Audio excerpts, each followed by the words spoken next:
The following presentation is an AI-free production, 100% researched, written, and edited by actual human beings. All mistakes are purely human error, guaranteed. We don't do little back and forths for 10 seconds before the music anymore, Cody. It depends on what. Well, it's always if I have something that's usable. Are you saying this isn't usable right here? Me saying that we don't do it anymore? No, that you gotta have a hook. Yeah, that's not very funny. Nice little... Now it is. Yeah. Hello, dig for bones.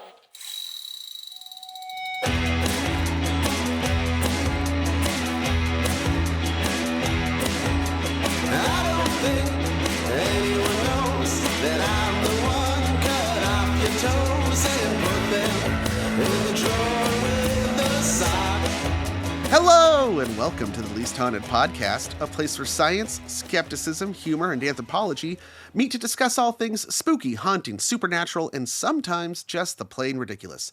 I'm your host, Cody Franks, and joining me as almost always is valiantly vaulting varied volumes of very verdant verandas and viciously voiding villainous ventriloquists and venomous vipers, verily victorious and valid vestibules and vociferous vuvuzelas vibrate vigorously for Garth. Hi, everybody. I'm the co-host of the podcast. Welcome. That's me vaulting over verdant vestibules. A bunch of V's. That came from Monaken. Thank you, Monaken. Beautiful alliteration as always. Glad to be here. Welcome, everybody. For those of you who maybe some people are tuning in, they've never even heard the podcast before. Welcome to you as well. Yeah, the intro just told you where you are, what it's about. Yeah, you don't need me. I'm not going to tell you again. You heard it. You heard him. Weren't you listening? Is your dog hiding under the bed yet? Cody was just telling me that the dog hates the intro. Hopefully she'll come back out. She doesn't like my host voice. The host voice. Welcome to the show. We always like to mention we have a Patreon and there's a podcast. This is the podcast. No, there's a website. Discord. We're on Blue Sky. All kinds of things if you want to, if you're so inclined. Or if not, you can just listen to this because we're going to talk about stuff today. I get confused by the people who follow us on Blue Sky but don't listen to the show. Well, that's just because they like your witty... Skeets? I guess. Is it Skeets? But then you think that they'd want to get more of that witticisms. I don't know. Anyway. People like the short form. That's what it is. So, today's episode and topic, we're going to... this episode's going to be more conversational than ones that... So, if this is your first time, there's an index of categories that the show falls into, and that will be relevant later in this episode. Oh, okay. That'll make sense. That's a future reference. For you, those of you listening the second time, this episode falls into the category of conversation versus definite, incident versus versus you having a whole script and then me derailing you every couple lines. We're just gonna talk. Yeah. So, all right, here we go. So our topic this time is, okay, Garth, if I were to tell you a story about, let's say, somebody driving late at night on a dark road, and I guess I'm going to say stop me when you've heard this one before. Oh, okay. I mean, I've heard this one before already, but keep going. Be more specific, and then I'll tell you that again. And then up ahead, the headlights pick up a person on the side of the road with their thumb out. I've lived this one before. And then they stop and they pick up the person. And then some point during the ride, either between there and the destination, the person in the car vanishes. Oh, I haven't heard that one. No, I haven't heard that one. Okay. I've heard a variant of it, but do you want to give me another version and then see if I've heard that? Yes, another version. Okay. Another version. Take two. They're driving down a city street. Oh, okay. And they see a person. It's raining again. Still, it's late at night, dark, raining, and they see a young girl in a dress standing at an intersection, and she is getting soaked. And so they pull over to offer her a ride. She gives them an address. This is where I live. He's like, you better not disappear on me like the last one. They get to the location. The girl goes inside, but maybe on the ride because she was wet, the driver offers her their coat. They go into the house. The driver realizes, oh, they had my coat. I need my coat. They go, they knock on the door. The girl doesn't answer, but an old woman answers. And the guy tells the story and says, no, this girl went on. It was just a few minutes That's ago. Impossible. That would be my daughter. Uh-huh. But she's been dead. Now, that one I have heard many times, yes. And then the person goes to a cemetery to find the grave, and there, what's on top of the grave? The jacket! Their coat. Oh, that's a good Yes. story. Yeah, I've heard versions Right? of it. Maybe not all those details, but yeah, for sure. I think that was in one of those scary stories to tell in the dark books. It is. Yeah. It's also been a Twilight Zone episode. Oh, I'm sure it's been everything. It's a trope, been right? Movies. Yeah. The folded jacket is like the coup de grace. Yeah. It's good. So what I just told you were two versions of what is known as the Vanishing Hitchhiker myth, story, trope, if you want. As it turns out, this is a very, very widespread, almost global story, has global variations, and it goes back a very long time. Okay. So what happens is that why we call it the Vanishing Hitchhiker, and when we get this term actually comes in the 1940s. There are these two guys who are in Berkeley, UC Berkeley. Their names are Richard Beardsley and Rosalie Hankey. And somebody actually tells them a version of this story that takes place in San Francisco, right? Mm-hmm. And as if it happened to them.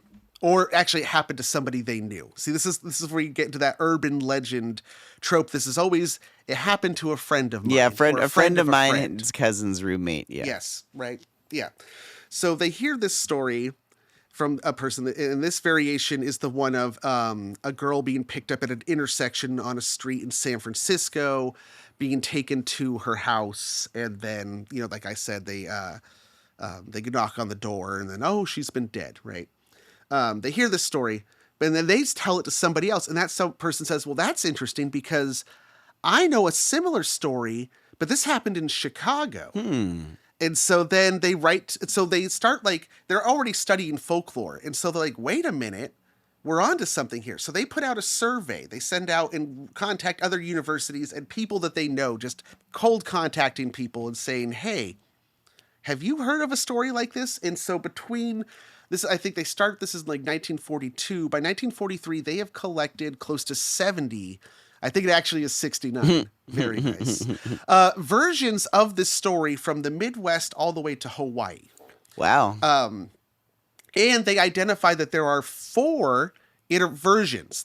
Every story falls into one of 4 categories of how it plays out. And so they write up a paper about it. It is published in, I actually read it.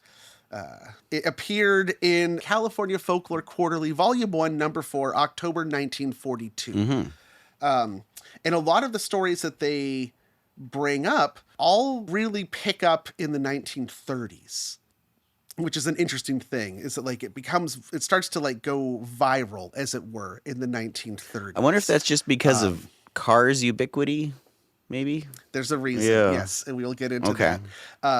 But here's the 4 different variations that they came up with and they noticed. Version A, they actually lettered them. Okay, well, we'll go with that version A, then. Okay. Yes. If you go to like Wikipedia, it'll be numbered, but in the original article, it's A through D. Okay. In version A, the hitchhiker will give them an address. They disappear in some fashion. And then it's through knocking at the door at the address that they find out that the person has been dead. Okay, that's the version I've heard. Yeah. 49 of the 69 fall into this category. Okay. Number 2, also in all 69, it's a woman. It's never a man. Oh. But as to the age of the woman changes. So in version B, it's an old woman who gets picked up. And what's more is in these versions, she does something more, which is she gives a prophecy of something that's going to happen.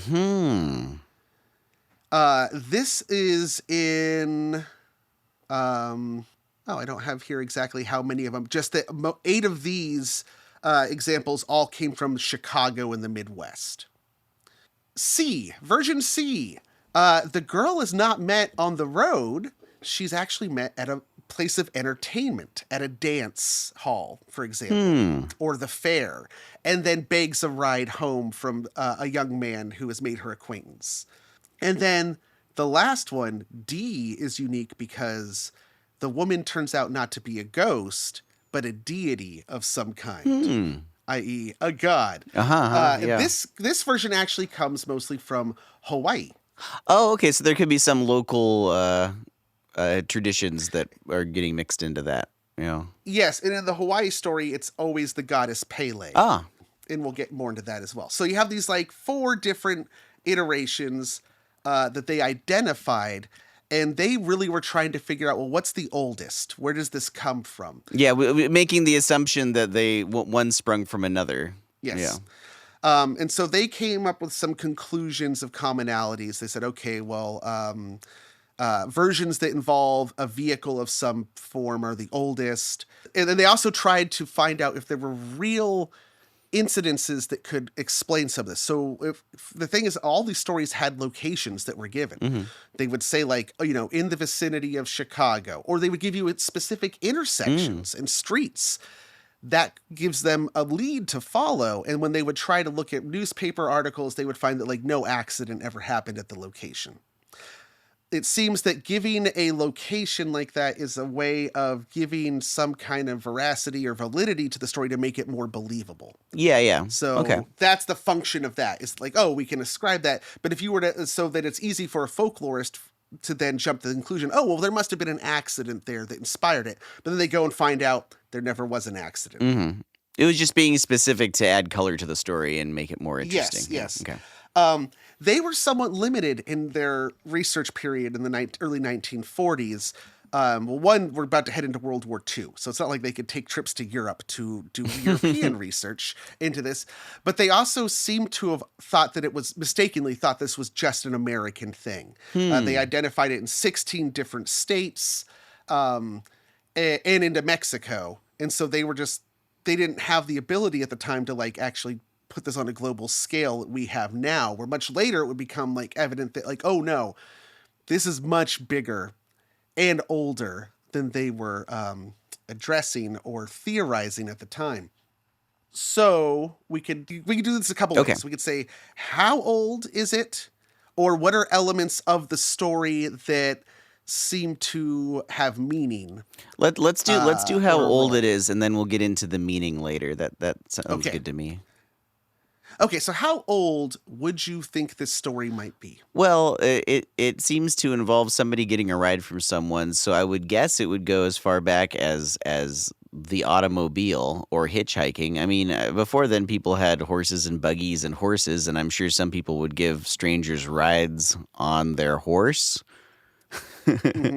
So if that's the case, and hitchhiking has existed since before that, I guess it could go all the way to Mesopotamia, but it sounds like it must have started in the 19th century to me, or maybe early 20th century. So there is a story that's recorded from the 1600s in Sweden. Oh wow! Okay, that actually meets the criteria of version B, and in this one, it is men who pick up with a cart an elderly woman. Oh, like in a cart, like a rickshaw or like a wheelbarrow? Yeah. Like a horse-drawn cart. Yeah. And they are returning from a religious festival. They find a woman and give her a ride, or they meet her at the festival. Either way, they are taking her with them. They stop at an inn. She remains at the cart and says, "Oh, can you get me a beer?" And they're like, "Yeah, we'll bring out beer to you." And in this story, there's like 4 attempts to bring her beer, and each time the jug contains something different, like blood, bugs. Oh no! Signs of the apocalypse, basically, like pestilence, plague, stuff like that. It's full of frogs. Why there's frogs in this? At which point she actually does give them a prophecy of disaster that is coming, a famine that's going to happen. And then she vanishes before their eyes. And this story is recorded in an account by I think he's a bishop. And the title of his book that he's writing is like, an account of portents and fantastic things that happened before the reign of some king. Oh, portents. So- Yes. Yes, right. So that meets one of the criteria of the story, right? So we know, okay, well, now we're in the 1600s. But then you can find other versions that meet those criteria, like the A through D, that are even older. There is a story in the Bible. Really? Yes, of Saint Philip. He's one of the apostles. And in this story, he is hanging around, and the voice of the Lord comes to him and says, "Hey, you see that horse cart over there?" Now, wait, is this That the voice carriage? of, this is Jesus talking to him or God talking to him? He is hearing a voice in his head that is Okay, God. that's It's God. the voice of the Okay. Lord. I'm not going to get into the theology of who the voice of the Lord is. Is it the Metatron? If you're in the Apocryphal, sure. maybe. But, Yeah. I wasn't sure because he's hanging out with Jesus. That's why I wanted to distinguish. Is it? No, this is after. No, Jesus is dead. This is Oh. after. This is in the. Sorry, I should say this is an apostle. This is in the Acts of the Apostles, which is the book of the Okay. Bible that talks about the fantastic adventures of Jesus's friends after the death of Jesus. And so he is on his way to Gaza, of all places. Oh, wow. And he sees a cart that's being driven by an Ethiopian, and the voice of the Lord says in his head, "Get in that cart." Okay. And so he goes near the cart. He hears the Ethiopian is reading or is reciting the story of I think it's Isaiah. He's like reciting. He's reading some much older prophet. Was something from like And- the Old Testament or Yes. Oh, okay. Yes. Yeah. And Philip says to him, like, "Oh, well, do you understand what you're reading?" And the Ethiopian says, "Well, not really." And Philip says, "Well, I'll explain it to you. Here, I'll ride along with you and explain." I'm a bit of a And he Bible tells him scholar what- myself. I was you might have heard of Yes. me. I was one of the apostles. Yes. Yeah. And so they're like talking on the road, and at some point the Ethiopian says, "Well, I want to be baptized. This sounds pretty fucking rad." Yeah. So they pull over. I got one. Convert him. Philip baptizes him, and after the baptism, the Lord is like, "Good job, Philip," and then just fucking whoop, just picks him up and raptures him away. The Basically, Ethiopian or Philip? Philip.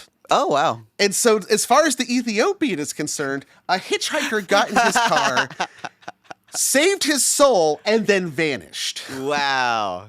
Was that the last we heard So of? this is that the actually- last we heard from Philip? Is that his? That's the last the Ethiopian hears of Philip. So wait. So- Okay. I'm sorry I can tell I'm distracting from your story, but does Philip come back, or is that Philip's up in heaven after this? Like, does he make No, I another think appearance in the Bible? I don't know. I didn't go beyond that. Oh, wow. But the point, as far as we're concerned, though, this meets the criteria of the Vanishing Hitchhiker Yeah, story. sure, yeah. And it also could technically meet criteria D, which is an encounter with a deity Yeah, or yeah. an emissary of a deity. Yeah, oh sure. So that happens. Yeah, that's a good one. Also from the Bible, there is the story of Saint Christopher, the patron saint of travelers. Oh yeah. Now, he might be apocryphal. Well, There is apparently they questions- decided he wasn't a saint at some point. Yeah. So here's Yeah. the reason why he is the patron saint of travelers is that he used to ferry or physically carry. He was a mountain of a man. He would carry people across a river crossing. Wow. Because it was just the right good thing to do. He just did it out of the kindness of his heart. One day, a stranger shows up, says, "I need to be carried across." He says, "Hop on." They get to the other side, at which point the person on his shoulders is like, "Hey, guess what?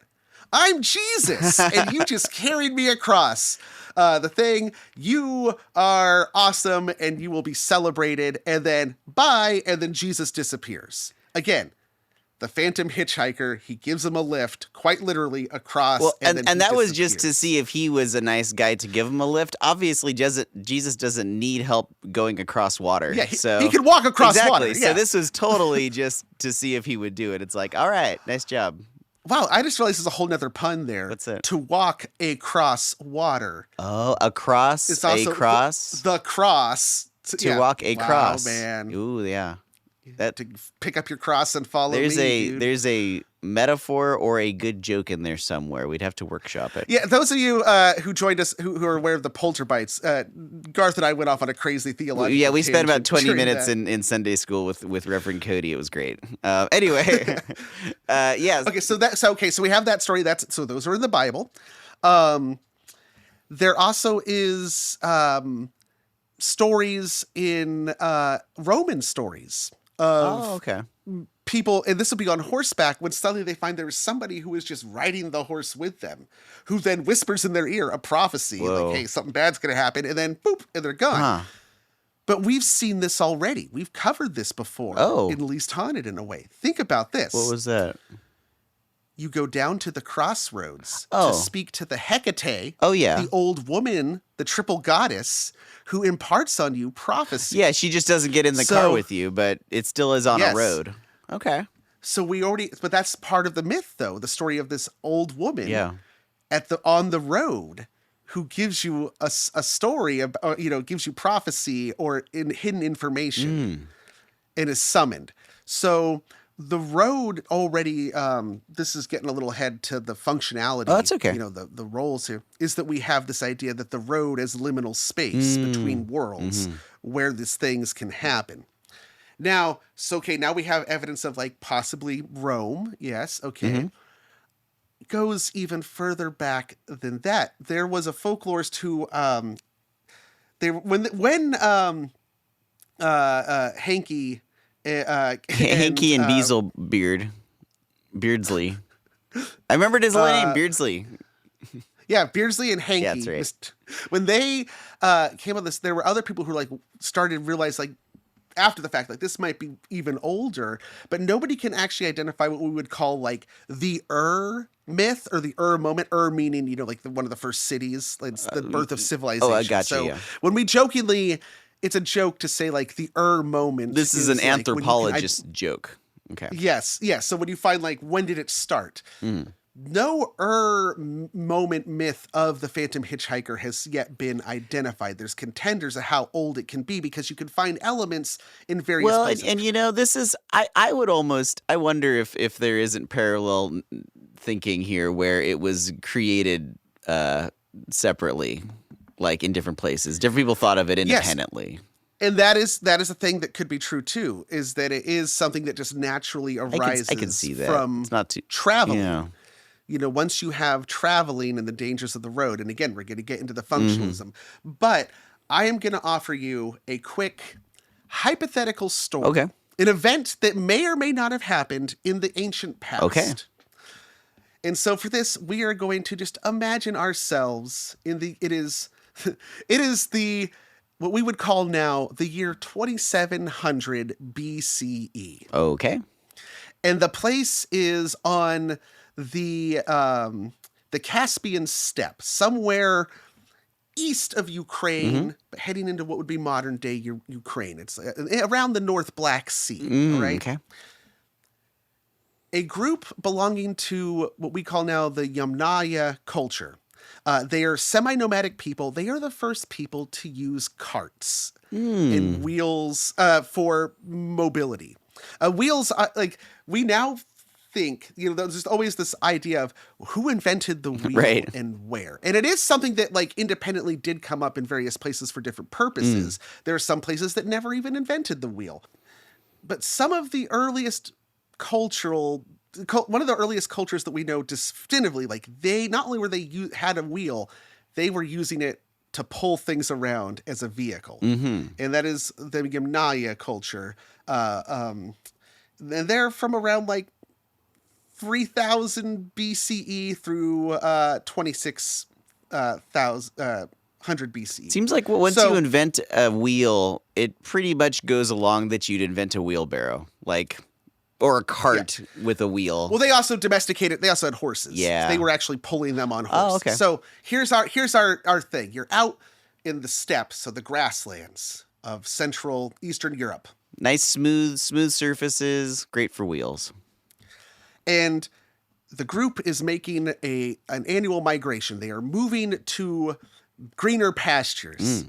And so they are going on a route they've gone before. And up ahead, they notice a lone elderly woman carrying a basket on her back, hunched over, who is walking along the road. And they pull up alongside her and they stop and they offer her a lift. And, for this old grandma, it's like, why is she out here all on her own? It's dangerous to be out here on your own. Come, get in the cart. You can ride on the cart in a place of honor, grandmother. And, and so they do this good deed for her and they are carrying her on the cart. And as they're riding along, they start to talk and she asks, well, where are you headed? And they say, oh, we're going north to, some specific valley that everybody knows, like by, the foot of blah, blah, blah mountain, the mountain of thunder, whatever. And she says, don't go there. There is a warlike people have come into the area and they're killing everybody. Ooh. Do not go there. Go west instead. And so on the advice of this old woman who, for the contrivance of the story, for some reason at this point, vanishes somehow. Maybe she dies. Maybe she just succumbs to the weariness of the road and suddenly she is, either way, the point is she is no longer with them.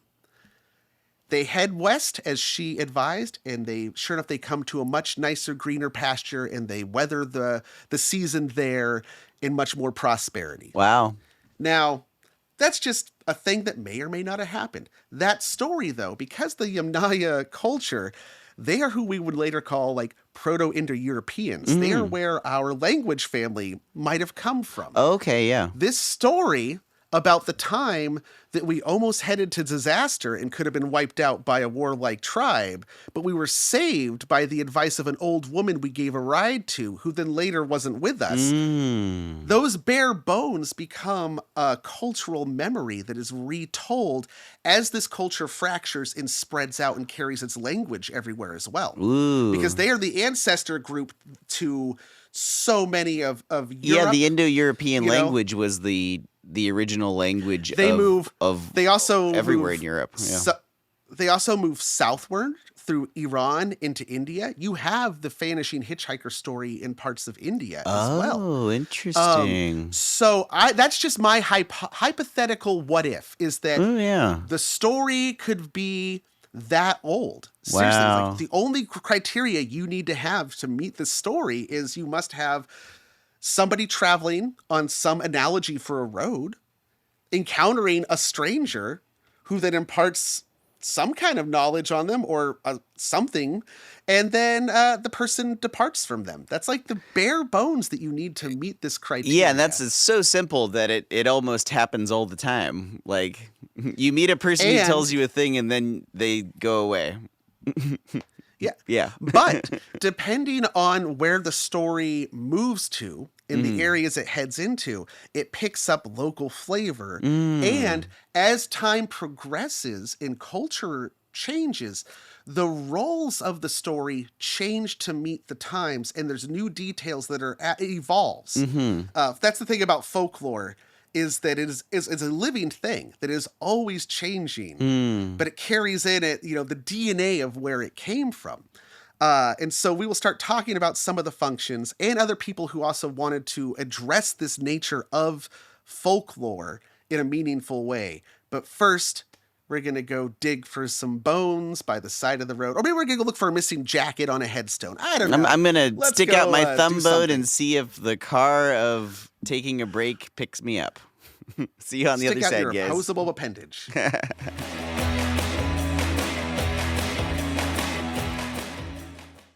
We at the Least Haunted Podcast stand with those of the LGBTQIA+ community and especially want to voice our support for the trans community, masculine, feminine, non-binary, and every other of the beautiful assortment of people who are going through so much vitriol and hate in these difficult times. We welcome you to join our friendly and supportive Discord, and if you want to help support the community or need help yourself, we fully endorse the Trans Lifeline at translifeline.org. We can get through this together. You are all deserving of life and love. And remember, the world is more beautiful with you in it.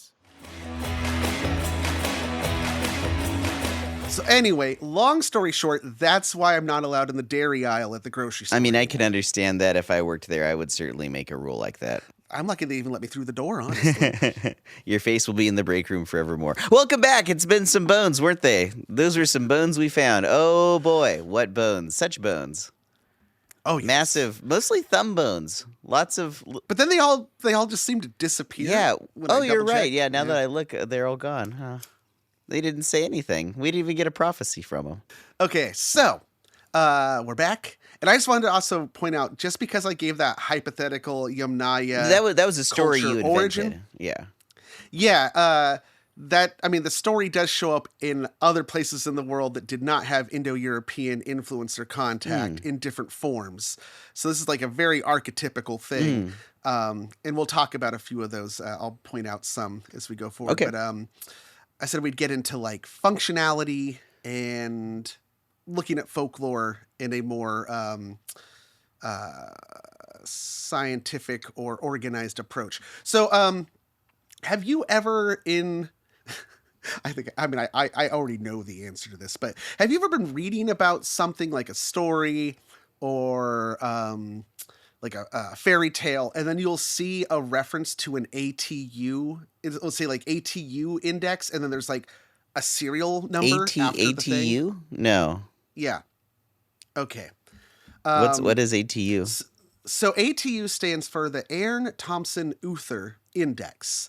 And it's a catalog where it started with this guy named Aaron, Antti Aaron, in like 1910. He was a Finnish folklorist, and he realized that there was a whole bunch of stories that all like had similarities. He's like, well, that's kind of interesting, right? That there's like categories that stories fall into. Is this before Joseph Campbell?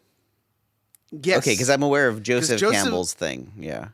Yes, Joseph Campbell is working off of the works of Carl Jung and Jungian archetypes. This is separate. This is a guy who's like, no, we can actually like just look at the stories and scientifically, like almost like a Dewey Decimal System, organize this I see. into a structure. So he's the first one that starts working on this index.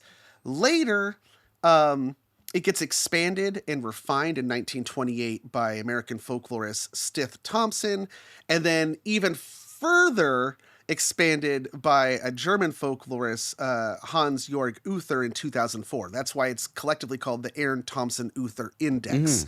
And so it basically assigns each folk story that they had collected a number from 1 to 400, and then there's like within that number tells you where it falls in different categories, and then there'll be a letter given to it, which is like, well, what version? Is it a spectrum thing B, where C. as the numbers increase, it changes by degrees, or are they all unrelated? These are just Mostly unrelated. So 1 to 400. That's a pretty big bunch of tropes. Ultimately, Well, he's that was coming the up with original. story tropes, right? Yeah, the system now catalogs over 2,500 basic plots. Okay, so are that's a lot. Like, are there larger groupings of these so that you can Yes. find them? Okay. So yes, so example, like everything from, it'll be like, stories from 146 through 160. Mother-in-law stories, or wicked stepmother stories. Got it. I don't know. Yeah. That's how it works. Okay. So, okay. yeah. So here's the definition of a type, because it's like, it's so many types that are indexed. To them, their definition is a type is a traditional tale that has an independent existence. It may be told as a complete narrative and does not depend for its meaning on any other tale. It may indeed happen to be told with another tale, but the fact that it may be told alone attests to its independence. Okay. It may consist of only one motif or of many. So example could be like the broader context would be like Jack stories. Like Jack the Giant Killer is a folk hero in Britain. Is that's Jack and the Beanstalk, right? Yes. Right. And so it's Jack the Giant Killer, but the type of Jack's story would be then further broken down to like, because he has many exploits, so there's different things he does. It's I like, thought he just so it's killed like, that but giant that one time. He did other things too. No, he's an entire folk hero. Really? who has a whole set of adventures and stories depending on where you No are way. and what time Oh, that he is wow. doing things. Yeah. So then it can be broken down further into like you could tell this Jack story or you could tell that Jack story, but you don't necessarily need to know either one to understand the story in itself. So that would be a type. Okay. Is that you don't need to know the other story to understand this one.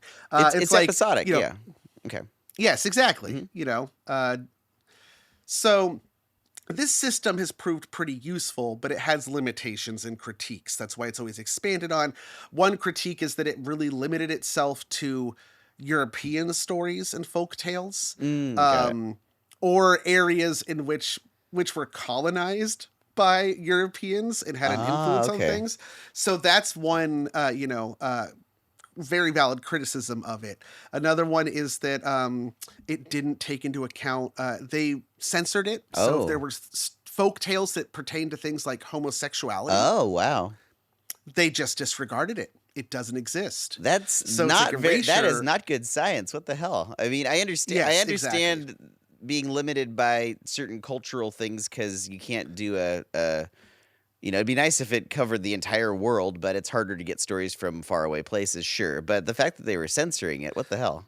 At least in the original, that's why it keeps getting expanded. I think Okay. Uther was the first one who, in 2004, who's like, there's a bunch of stuff that's just ignored here that needs to be added in. So the scope kept. Well, and those are growing. the ones I want to I read think- the most. Yeah. What are the what are the apocryphal tales they've been keeping away from us from long ago? So this system, though, of indexing things in a catalog has been copied in other. There's other examples. Like there is folk music. There is a whole catalog of American folk music that follows this kind of style that will break it into like ballads, murder ballads pertaining to this, murder ballads pertaining to that, and so you can break it down. But as I was trying to find, there doesn't seem to be a system like this for the paranormal. Ooh. You find indexes of quote unquote ghost stories, but it counts like straight fiction, like, Dracula by Bram Stoker. Oh, so we it's would like, we would need you know, we but would need like- like an actual like original folk tales that filter out all that fiction stuff. Yeah. Like a least haunted index. Ooh, that's a cool of, idea. Like, categorizing all the things. Sounds like about. a crowdsourceable wiki kind of a endeavor. Yeah. Yeah. So back to Beardsley and Hankey, though, that's kind of what they never bring up. When they were writing, it only would have been the Aaron Index. I don't think Thompson had, or it would have been Aaron Thompson Index. So Thompson would have started to expand it because they were doing their stuff in the 40s. But when they identified that there were types of the Phantom Hitchhiker story, right? They had 4 different types that it could fall into. So they were kind of doing that already. Just an interesting comparison. Now into the functionality of the story. Because when it came on their radar, most of the stories they collected all came from the 1930s or the 20s. So what was going on? And you already kind of hit the nail on the head when you said, well, cars were becoming more of a thing.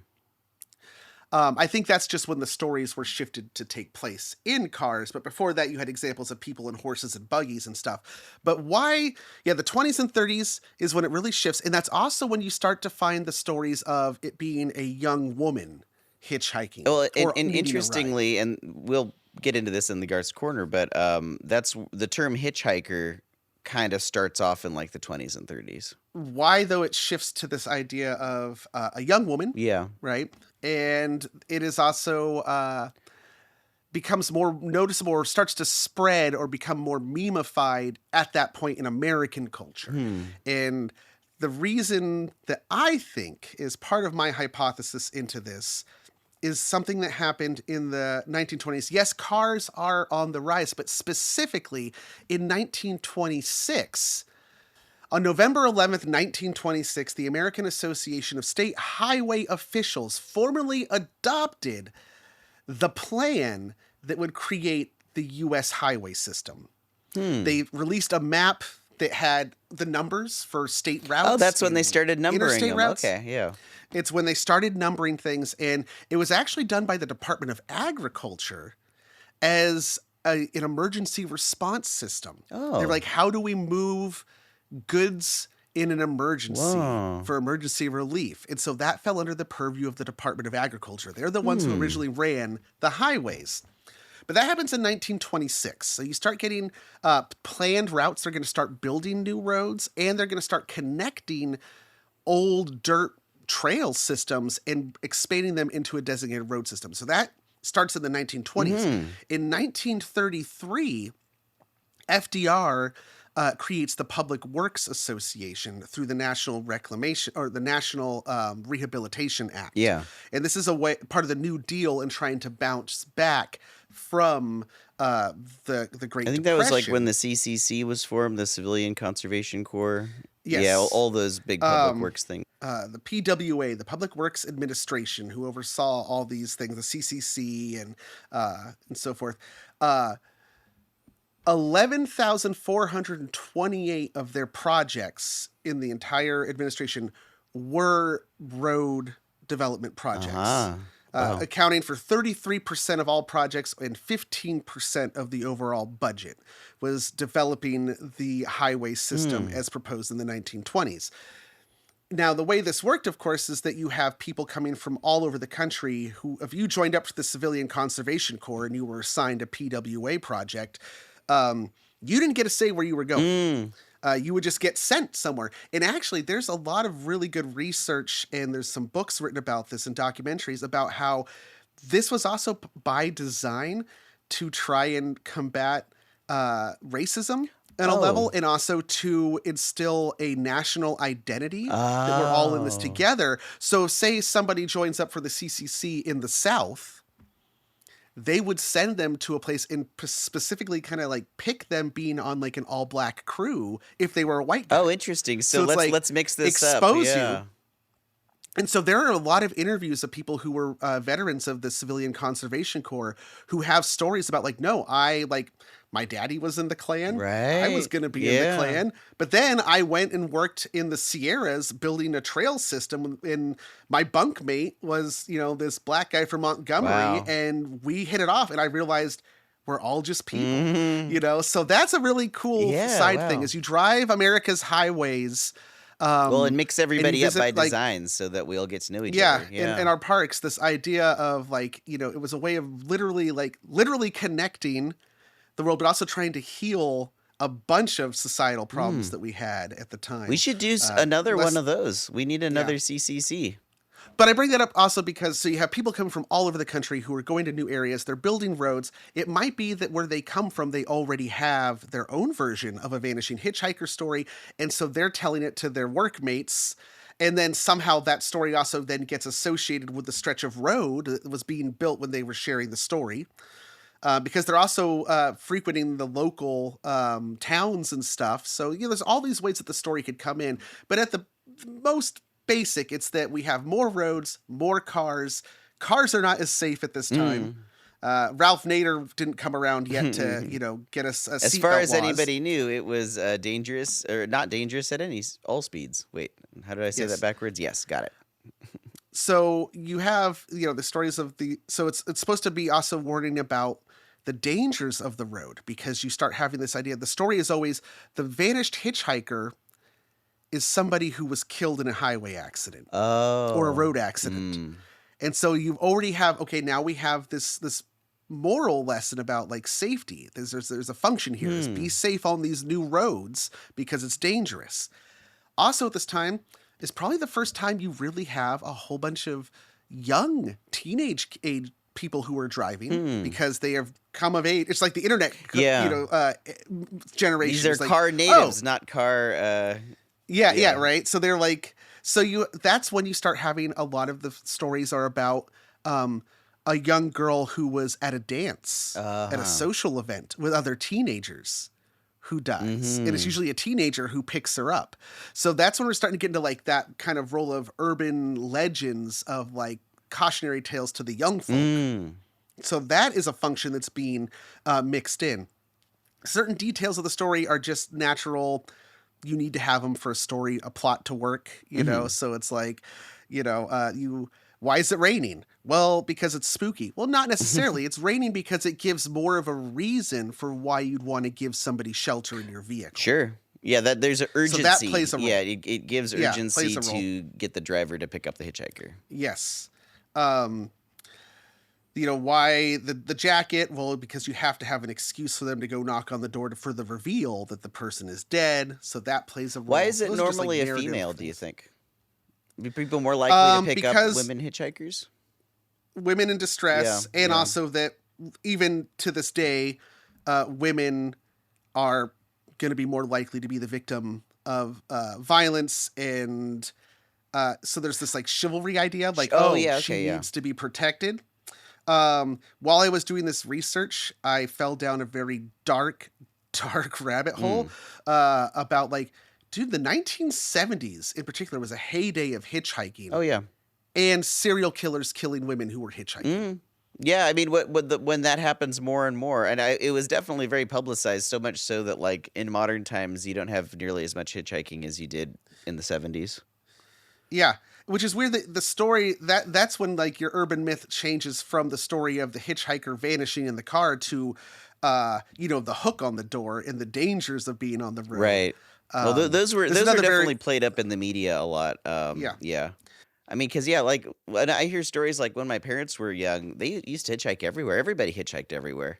You could hitchhike across the country, and people like did it all the time. You don't really hear that as much. Yeah. You know? So that's when it starts, going towards. We lose the idea of the old woman who conveys the hidden knowledge or the prophecy. Mm-hmm. That kind of drops away, and now it's all about the damsel in distress, young woman, usually in virginal white. She's in a white party dress or a gown, Just to really lay it on thick. Yeah. Yes, exactly. And then there's this idea that the story spreads more in times. A lot of folklore in stories like these spread more in times when there's societal unrest.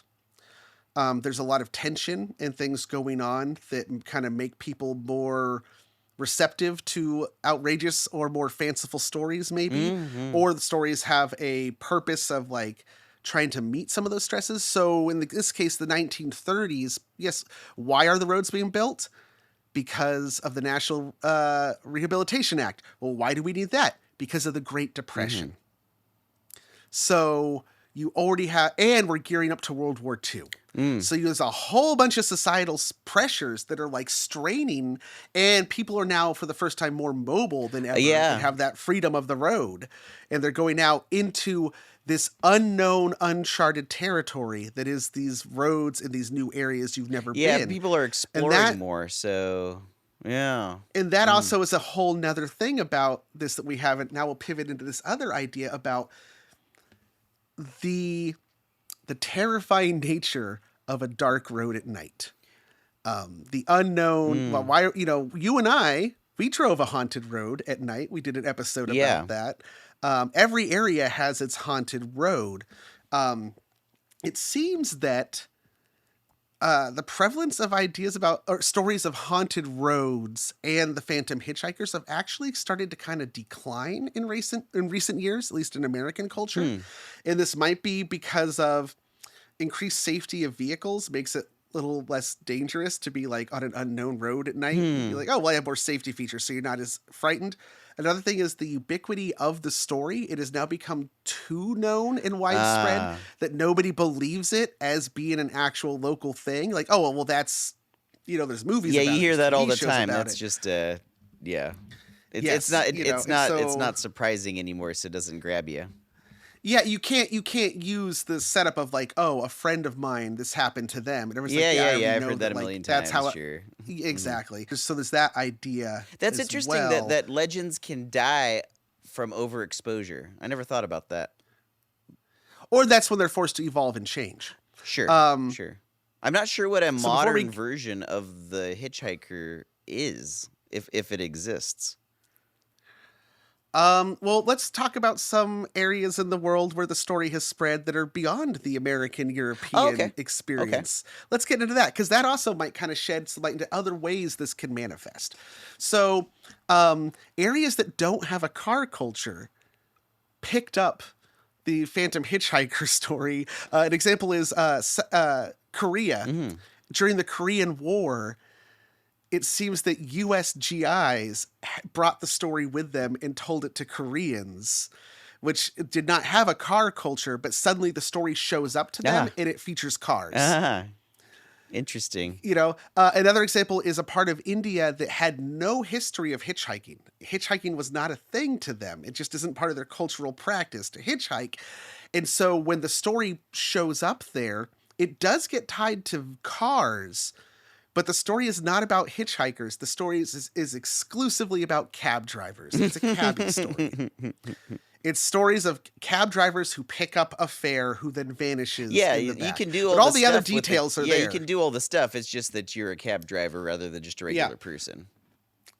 Japan has a character that meets the Vanishing Hitchhiker story that's a young woman who is usually looking for a ride or walking on the side of the road and is either encountered by somebody on foot who meets her or who offers her a ride, but she's wearing a surgical mask or a face covering, and then she asks if she's beautiful, and then reveals that she has like a ghastly, like the bottom half, ripped open face. A ghastly bottom half of the face, Yeah, depending on how you ask, she will kill you, or how you answer. Sorry, depending on how you respond, she will kill you.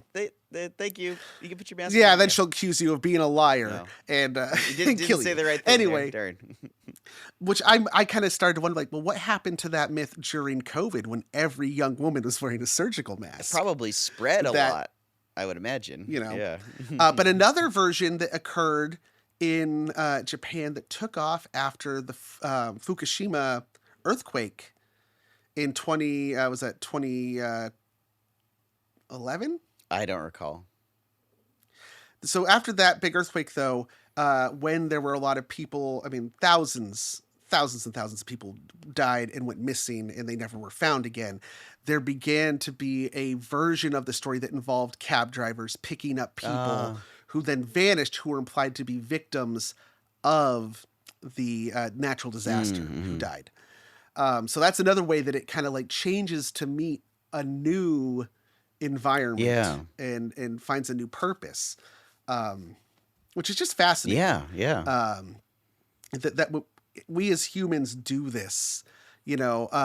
I wouldn't be surprised if like there's a version of this even in a place that doesn't have roads as we know them, or even like wheeled vehicles. Like you could be in the jungle on a foot trail and just know that like that is also a very dangerous place to be, because just offside into that high vegetation could be a predator or a person waiting to. Sure, and in those cases, if you come across somebody, they might be like, "Hey, can I travel with you rather than walking alone on this path?" Yeah. Okay, and then you could have the whole story come, but they're just walking together.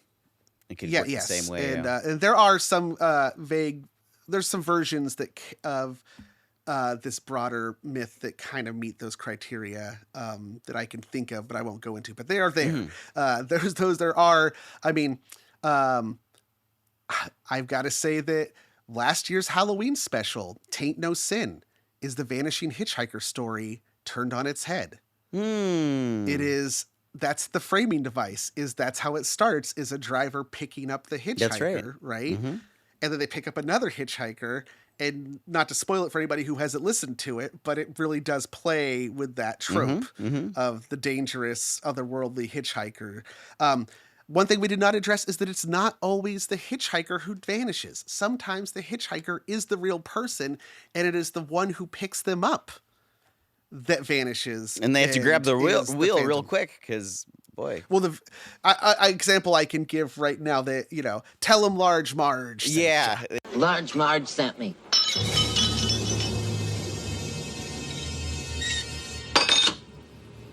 Did you say Large Marge? There you go. From Pee-wee's Big Adventure, which itself is based on it was a country and western song that was a hit a minor hit in the 1970s called Phantom 39. I didn't know about that was a guy a getting, reference. getting Okay. picked up.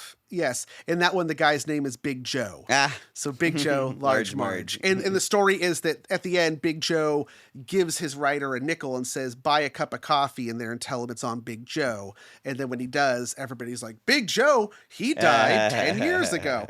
That's another thing. Also, the time span of when the person supposedly died is always, it's pretty consistently either 10 years, 3 years, or 2 years. It would have to For be some pretty reason- recent. It couldn't be 100 years ago because no one would know someone from that long ago. So that makes sense. But just those numbers mostly, huh? Those numbers, are the ones that came up, at least for Beardsley and Hankey. Those were the three that came up the most, which is just interesting. Okay, well, I'm trying to think if there's any other stuff that, I mean, I have my own hitchhiker story, but we've already been going too long. Oh, well, I figured we got to get to your corner. We'll do a quick little Garth's Corner that, as I always say, will be short. And then, we'll talk a little bit more about hitchhiking and, tell me a hitchhiker story. I'll tell you one, and then we'll call it.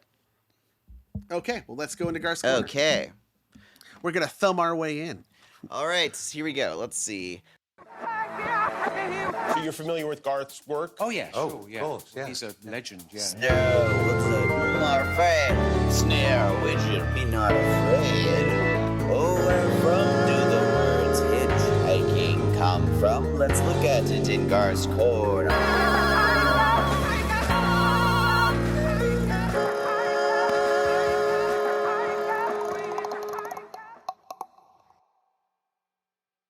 Yeah, the OxfordEnglishDictionary.com, they did a little article about it that pretty much... So, hitch and hiker. Hiker, people have been hiking for a long time. They're walking down the road. Fine. Hitch is kind of interesting. It comes from older Middle English word hotch. To hitch is to... It's somewhat related to itch. Like you scratch an itch, you kind of, in a jerking motion, you hitch something to something. So like you can hitch a like a wagon onto the back of your truck with a little trailer hitch, right? So if you hitch, it's like you catch it or it grabs a hold and comes along with you. Something to do with that. And so to hitch, the type of knot too. Yes, and that's true, a hitch knot. Yeah, probably good for if you do want to tie something to something else that you're carrying, you'd probably use a hitch knot. The term itself, it's a long and storied tale. Yeah, I'm going through all the boring parts. They found a few references to hitch being used for getting a ride in the late 1800s, 1871 in the Chicago Evening Mail. Hitch a ride, this and that, but that was separate. Hitchhiking wasn't really a term yet. And it became more popular in the 20s, 30s, and 40s. There were a few... When those roads were spreading. Yeah, exactly. And there were a few instances where, I think there was one where there was a few women who decided to hitchhike up to Canada from New York State. And they, went on this little pilgrimage, and it got some publicity because it was kind of like, oh, wow, they're going off on their own on an adventure. And so a newspaper picked it up. Women? Unaccompanied women on the road? It was like... Were they wearing pants? I think they were wearing pants, Cody. And they went and hitchhiked, and they got all the way up to Canada, and it was a neat thing. And they said they preferred the term hitchhike as opposed to whatever else, what other term they might have used. So that's basically it. If you're hiking and you want to hitch a ride, you're hitchhiking. And the thumb up, the putting your thumb out is pretty universal, apparently. And sometimes... You stick it straight up, and sometimes you'll actually you'll walk down the direction that you're going already. And the thumb indicates. Yeah, you don't want to seem like a lazy hitchhiker just standing there. You're showing people who are driving past. No, I'm gonna get there. You could help me. So you're walking along the road in the same direction on the same side. You put your thumb out and you might even tilt it toward the direction that you're aiming. And that's the hitchhike. That is documented on film in the early 1930s. It happened one night. The movie, oh yeah, the night. Bugs Bunny movie. Here comes a car. Okay, now watch me. I'm going to use number 1. Keep your eye on that thumb, baby, and see what happens.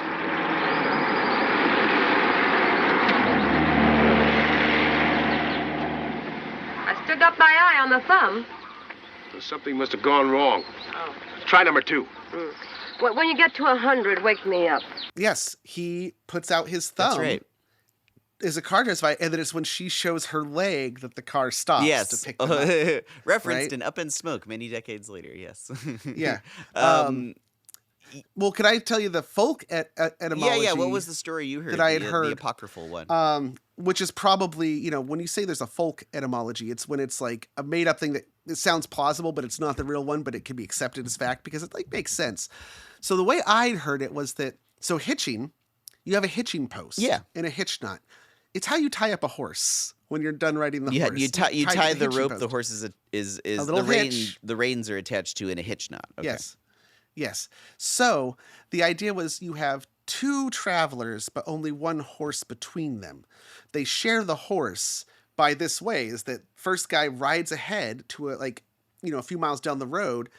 He hitches the horse and he takes off on foot. The person behind gets to the horse. He gets on, rides past the other guy like a mile or two down, and they repeat this process of leapfrogging and taking turns on the horse. Why? Because you have one horse that goes fast. You can't both fit on this horse. Oh, you can't both fit on the horse. But you are both Okay. and you're both traveling together as traveling pants, and you're going to the same destination. It's a way that you can. It's ride sharing. It's ride sharing. And so it's alternating hitching and hiking. You hitch, you hike. Wow. And that's what I had always heard was the origin of the term. It's possible. However, even from that's weird. I'd heard it was a kid, but even as a kid, all I thought was, well, that's a way to get your horse stolen. That doesn't make a lot of sense. You'd have to really be good friends with the person. You'd have to hobble the horse. Well, that's what I don't understand about that scenario is, all right, so the person on the horse is going to go way faster. So then they just wait? Oh, they just hitch the horse up. They hitch the horse and they start walking, and then they'll get down the way. Oh, so the horse is left alone for long periods of this thing. Yeah, that's weird. Yes. That does not sound practical to me anyway. Well, a lot of things in the past don't sound practical to you, Garth. I guess you're right, yeah. I shouldn't be poking holes in. I've never tried it myself. Maybe hitching a horse works well. That's just what I had heard. I don't know why I dislike that. And then as far as the thumb, you say like thumb, pointing direction, but I just had a fun little idea that we could just, it's probably not true. There's no evidence to it, but we could just say it because it's funny, is that we talked about the thumb being used to make the sign of the fig, standing in for a dick. Oh, yeah. In ancient Rome. Yeah. Right? Throwing the thumb out. It's apotropic magic. You're poking the evil eye you're poking the eye with the dick. Oh yeah, for good luck. That's you take your hedging your bets that like if I do this symbolic gesture magically, this person will stop for me because I'm poking bad luck in the eye. There you go. I like it. Yeah, warding off the evil eye. No, I have no idea. I just like trying to tie it to a dick. I thought that was kind of fun. Give me just as we know the roadsides used to have dicks all along them when you had the herms, the statues at intersections that had a dick. Remember that? Yeah, it could have been that too. Yeah.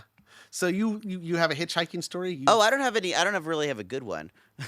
I was just gonna say. I basically wanted to ask: have you ever picked up a hitchhiker? Anything interesting happen? Yes and yes. Okay. And never again. Okay. In case, I'll talk about my hitchhiking story first because you have a better one. I don't have any specific one, but I've picked up many because when I went to UC Santa Cruz, kids would hitchhike all around. So I took lots of people from class down to town, back and forth, that kind of thing. In fact, I gave Kelly a ride when we were in the same art class together, and we got married a few months ago. So there you go. You got hitched? We did. And I used a hitching knot. It's called getting hitched when you get married because you were symbolically tying your lives together. Sure. You were getting there. Hitched. You go. But yeah, I also picked up hitchhikers pretty regularly when I lived in Bend, Oregon, because that's pretty close to the Pacific Crest Trail. And at certain times of the year, hikers hiking from Mexico to Canada go through town, and they'll often pick stuff up at Trader Joe's. At the time I was working at Trader Joe's. So there were several times where like I would like sell them a bunch of food, and I'd be like, hey, I'm getting off in an hour. If you want to hang out, I'll give you a ride back to the trail. So I did that many times. Cool. But yeah, I've always had pretty good experiences hitchhiking. I haven't picked up hitchhikers much in recent years just because there aren't really very many around here. Sometimes I see them on longer road trips, but whenever we do that, we always have the Uber killed it. maybe so. Uber killed maybe hitchhiking. so. We all have the car's so full of stuff that there's no room for a third person anyway. So I haven't picked up a hitchhiker in a while, but yeah. I think That's usually why I like never the practice of hitchhiking. I think it's cool. It shows a lot of trust in another human being, and it's neat. I like it. Like I said, I went down that rabbit hole Yeah. and found. How was your hitchhiking experience, Cody? So, I was 16, newly driving myself, and I was on my way to visit my mom and brother in Clear Lake. And I don't know if it really counts as a hitchhiker in the traditional sense, because here's how it went down. Is I remembered as I was driving, I'm like, oh, there's a shortcut I can take that cuts up and over these mountains, and it will cut like a half hour off my trip. And I'm like, I vaguely remembered it from one time going up there, years before. I'm like, I think this is the turn. So I took the turn, and I ended up going up it's a 2-lane steep windy road that cuts up and over these mountains through the wine country and down into the Clear Lake Basin. And I end up behind this like old 1970s like Impala car that is just spitting out black smoke and barely crawling. I'm in a minivan, and I'm behind this guy, and I'm like, oh man, just like pull over, dude. And finally but there's nowhere to pull over because there's like no shoulder. It's like that narrow. And finally there is one spot with just the barest little shoulder, and he pulls over, and as he does, like his motor pretty much blows up. There is just like smoke coming out, and the car dies right there. And I like stop, and I'm like, oh shit, and so he like runs up to the car and is like, hey, can I use your phone? And I was like, luckily, I had a cell phone because as soon as I got my license, that's when I got my cell phone for emergencies. But where I was, there was no service. Of course. And so I'm like, okay, well, I don't have any service, but I'm like, tell you what, I will drive you to the next town. Right on. And then you can get, I'll drop you off somewhere where they can help you. And this is the weird thing. He's like, oh, well, how far's the next town? And it's like, I'm like, well, I think it's Lakeport. It's like maybe 12 miles. I don't know. And so he's like, oh, okay. He's like, he's like, I got to get some stuff out of my car. He's like, is it okay if he's like, I got to get my dog and my tools. My tools. And I'm like, oh, okay. And it's at this point that it never even dawned on me. The guy was wearing like a coat, but under the coat, he was wearing a blood-covered smock. And I just did not realize this until he's like opening the door to get into the car, and his tools is a sheath of knives. Dude, what's all that stuff you're grabbing? Tools! Duct tape, zip ties, and gloves. I have to have my tools. Just a whole bunch of fucking knives rolled up.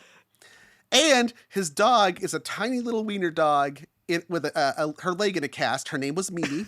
She had just had surgery. Aw. And he gets in, and then I also realized the guy is just reeks of booze. Like, he stinks of alcohol. And I'm like, so probably what happened he's is like that, a butcher. He's a butcher, right? If he has a bunch of knives, that's what that's it says. Yeah, he's actually a butcher, and he's like on his way apparently home. A drunken butcher with a little dog. Jeez. Which then explains a few things. Is like, okay, he probably blew up his engine because he had it in the wrong gear because he was fucking drunk. Maybe, yeah. And wound up the engine and it redlined and it blew up.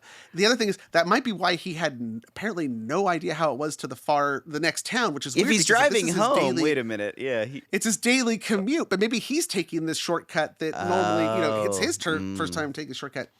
So as we're driving down, he's got the way my minivan is that like his sheath of knives is just like free sliding around the floor. It keeps ending up underneath my pedals and almost causing an accident.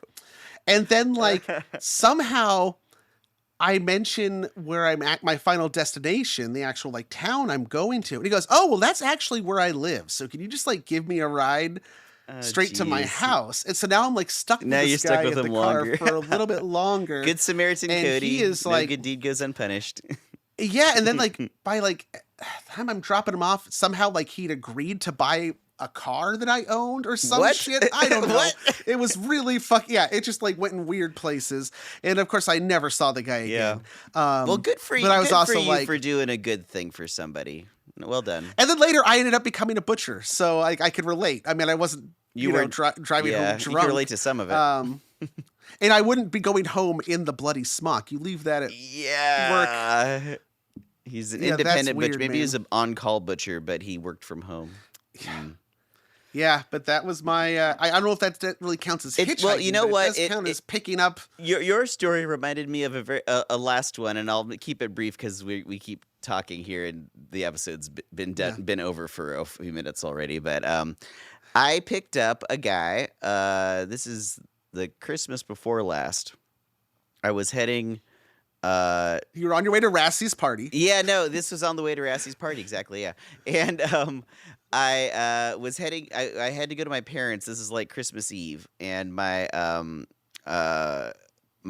Kelly's father and his wife were visiting us. So they had just arrived at our place. I was at my parents'. I was heading back to my house. They're 15 minutes away, driving through the mountains. And I saw this car pulled over on the side of the road with a guy in it. And I had seen this guy 3 hours before. It's Christmas Eve. And I pulled over. I was like, hey, do you need a hand with anything? And he said, yeah, my car's not working, this and that. And yeah, I asked him, well, where are you heading? He's like, oh, I got to go to Corralitos. And he had like Christmas presents in the back of his car. And I was like, all right, fucking fine. So Wait, you drove Eureka Canyon past your parents' house all the way to Corralitos. I did. He had Christmas. He had to Okay, go wait, home hold to on. his kids were waiting for Oh him. no, It was that's great. No, that's Christmas great. And then when you got there, he said, "By the way, I'm Jesus," and he disappeared. Well, get this, Cody. His name was Jesus. And then he disappeared. And but here's the thing anyway, for listeners. go ahead. The listeners who I just gotta Okay. say, like listeners who don't understand, the road that Garth drove on is a 1-lane, barely paved in some places, long stretch of about close to 15 miles that is notorious in our area for being possibly haunted and where weird shit happens. Oh, I out love there. that road. But yeah, it's very remote for sure. Yeah. But Oh yeah, there's no electricity after a certain point out there. that doesn't surprise me. You're just out. Yeah. Actually, at some point, the road doesn't have power lines going along it. So yeah, I think you're right about that. Anyway, point- I did give him a ride, and I got back to home. 2 hours later than I meant to be. Yeah. And I told my mother-in-law Patricia about it, and she was just like, "You gave Jesus a ride on his birthday." She was so happy. Anyway, yeah. So Yeah. I did a good deed. I felt good about it, and yeah. Anyway. Yeah. You don't really. I think I've been in a vehicle that's picked up hitchhikers. Well, up here in the mountains, that used to be a thing. Is smaller community, and you used to pick like. I remember my dad picking up a guy, and the way the conversation started as soon as the guy got in the car was they introduced each other by what family you were in. Oh, sure. The guy's like, Yeah. the guy was like, "I'm a Mason. What are you?" "Well, I'm a Franks." And that's also when I realized that up here we don't just have families; we have like Scottish clans. It's like system up clans, here. yeah. We have yeah. clans. Yes. How far back do your forebears can you trace your Yeah. lineage in these here mountains? Yes. Well, that's it. That's my story. Yeah. Not technically hitchhiker. I was the one that offered the ride, but I was glad to have done so. So But no, it still meets the criteria. I think it does. I think it yeah, does. I think so. Yeah. So that's Phantom Hitchhikers. There needs or Vanishing Hitchhikers. It needs to have like a better name. Oh, you mean know? the name of the myth or the name of this episode?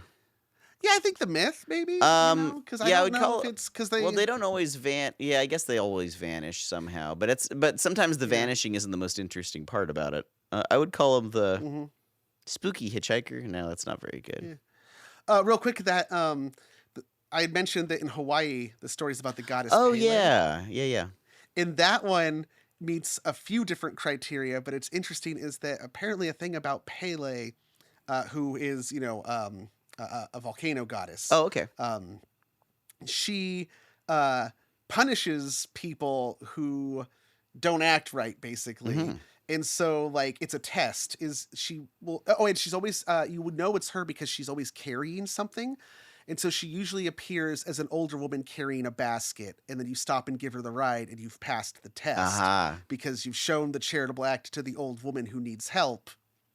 And so, okay. But if you drive by and you don't stop and help, you're basically cursed and bad shit's going to happen to you. Well, that is a really nice Another function of That's the a story. nice function because it encourages people to carpool. That's great.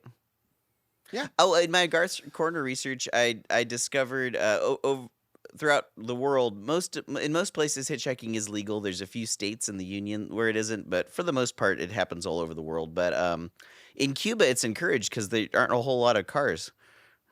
So, like, there's a government campaign saying, pick up hitchhikers, and there's, like, spots. There's a whole, like, hitchhiking subculture, if you get into it, where you can go, like, there's a hitchhiking wiki where they have maps that show you the best places to hitchhike. It's a whole thing, apparently. Yeah. Oh, yeah. Have you ever driven past San Quentin, going across the Richmond Bridge? Yeah, it says, no, do not pick up hitchhikers. Yes. I've seen that, yeah. Yeah. Whenever you go by prisons, don't pick up hitchhikers. Wearing orange. Yeah, that would be the big tell, really. Alrighty. Okay. All right. Well, that is it. And then, we got it. Our monster squatties. We by the way, Cody, who are the monster squatters? Squatties. I've got my guitar here. I'll play some nice background music while you list it off for interest's sake. Yes. Okay. Ready? Yep. A cow's upper shoulder roast, a.k.a. Chuck, Travis Alexander, The Bi Barbarian, Rachel Krieger, Tom Dahl, Justin Duckham, Kelly Flynn, Gunnar Franks, Carla Harrington, Havlock, Christina Hurley, Ian, New Jared, Ken with 2 N's, or Monaken with 3, TJ Levenhagen, Alicia Overton, Jordan Ramey, a different one, but the same one, Blue Roan, Seti Fan, and Tatum. I'm trying to find the chord. I'm trying to find the chord to end. What chord? What's the final chord there? I guess it was a C. Or no, A. All right, thanks, Monster Squatters. Some quick housekeeping is that we got something that should be starting up soon. Probably, about next week from when this episode releases, is that we will have the Least Haunted Twitch stream. We'll have regular Twitch action. It'll be twitching. Yes, I'm doing a little bit of art for that, so we'll have some interesting stuff. This is something I know nothing about, but it's a cool thing apparently to do with video games. Our own Havlock is going to be taking the Twitch chair for us and doing some streaming of some horror games for October for us. Cool. Let's see. There was some other business. Patreon, do that. Yeah. Oh, and then our next episode we will have a guest. Yes. So look forward to that, and we're heading into October, which is the spooky. We've got some season. surprises coming up. Some little projects. We got going. some definite treats and some definite tricks. We're gonna turn some tricks for some treats. There you go. Well phrased. You don't need to take another running shot at that one. That's exactly right, Cody. That's exactly right. Okay. Well then, until then, remember, the only thing that's haunted is you.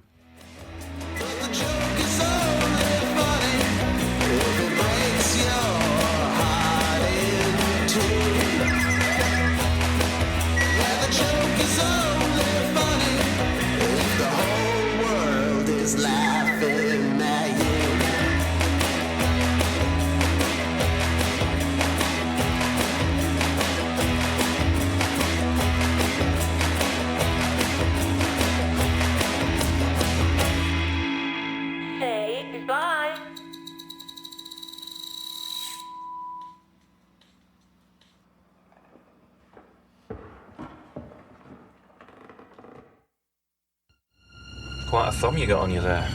Bet there's a story behind there, isn't there? You want to know about my thumb, do you, boy? Intrigue you, does it, boy? My thumb? Let me tell you about it. I come from a long line of hitchhikers. All with bleeding massive thumbs. You see, the thumb is a tremendous boon to the hitchhiker. Helps with work. You know what I mean? The Least Haunted podcast is recorded before a dead studio audience and is a presentation of Sequoidea Productions, LLC.